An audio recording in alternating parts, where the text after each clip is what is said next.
Back in May of 2017, a mod for Half-Life 2 went live on Steam Greenlight, claiming to bring the entirety of Half-Life 2's campaign into virtual reality, and it almost instantly got approved through the Steam Greenlight program. And ever since, we have heard nothing about it. It blew up all over the internet. Many people wanted to be able to experience this game in VR. Remember, this was way before Half-Life Alyx. And although there appeared to have been a few fits and starts related to this Source VR mod development team on a few smaller sides of the internet, overall it did not seem like this was going much of anywhere, and it was likely just another failed Half-Life project that the internet was never going to get to play. That was until July of this year.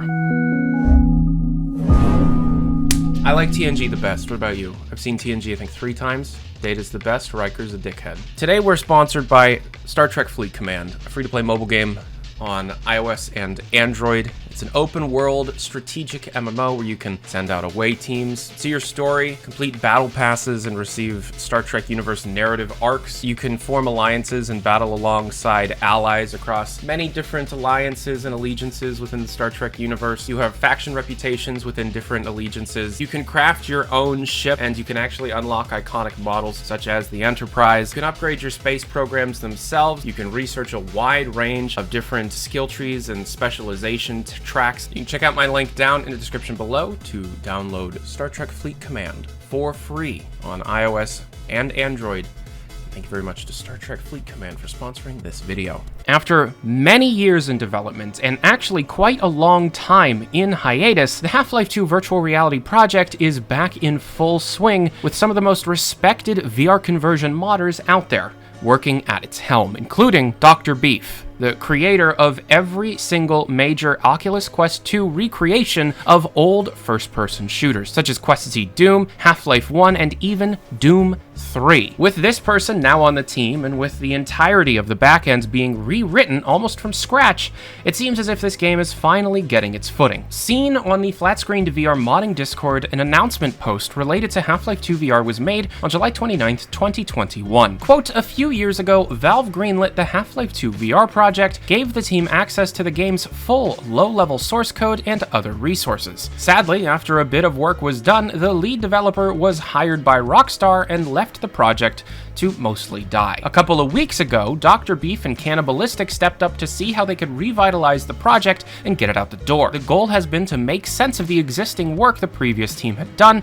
and to polish it enough to get some open source versions released as soon as possible, in at least an alpha state, so that others could contribute to it and polish it up. In the last couple of weeks, Dr. Beef has rewritten almost all of the VR code to run a whole lot better, and even ported the engine's VR implementation to use Vulkan instead of DX9 with the help of DXVK. Cannibalistic has done some magic and has gotten MSAA working for textures as well. So this post is exciting. If you know anything about Dr. Beef, he gets crazy projects done. However, it needs to be stated that this is not a Dr. Beef project. He is just helping out, and Wormslayer is actually in charge of this whole endeavor. I had the opportunity to sit down and talk to both Wormslayer and Dr. Beef and learned quite a bit of information. So far, Dr. Beef has mostly been concentrating on fixing some of the performance issues we were having.